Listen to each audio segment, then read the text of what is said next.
ফেসবুকে আরেকটা জিনিস যেটা হয় সেটা হচ্ছে যে যখন একটা জিনিস কাজ করা শুরু করে মার্কেটাররা ওইটার উপরে ঢালা শুরু করে, এক্সপেরিমেন্ট কম করে। এতে ফেসবুক আরও বুঝে যে এই তো কমফোর্ট জোনে চলে আসে, কমফোর্ট জোনে আসা যাবে না। এভরি টাইম আপনি you have to do experiments. Facebook অনেক কিছু বলবে এইটা, কিন্তু আপনার করতে হবে আরেকটা। মানে আপনাকে আগে ওই ডেপথ থাকতে হবে, করে চ্যালেঞ্জ করে আপনি দেখবেন যে রেজাল্ট। ফেসবুক তো ফেসবুকের মতো যাবে, ফেসবুক জীবনেও আপনার জন্য যাবে না।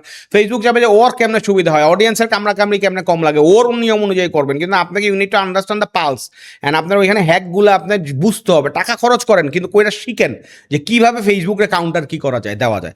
এবং ফেসবুকে খরচ করতেই হবে। লিড জেনারেশনের জন্য আপনার ফেসবুক লাগবে, আপনার অ্যাওয়ারনেসের জন্য ফেসবুক লাগবে, সব ঠিক আছে ভাই। কিন্তু ওয়ান্স আপনি এই কাস্টমারটা পেয়ে গেছেন, এইটার উপরে আবার বারবার খরচ করা ফেসবুকে, এটা বোকামি ছাড়া আসলে আর কিছু না। হ্যাঁ, যতটুক লাগবে ভাই ততটুক করতে হবে। আই উড সে যে আপনি 60% ফেসবুকে খরচ করতে পারেন, কারণ এখন লোক আছে।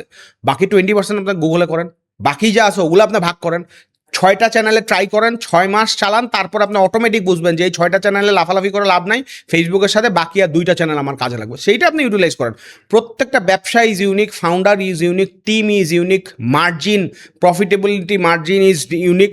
সো এর জন্য আপনার এক একটা সময় এক একটা চ্যানেলে কী করবে, কাজ করবে। এইটাই স্বাভাবিক। কোনো জোর দিয়া যে এইখানে আমি এই চ্যানেল ইউজ করবই, এটা হসলে হবে না।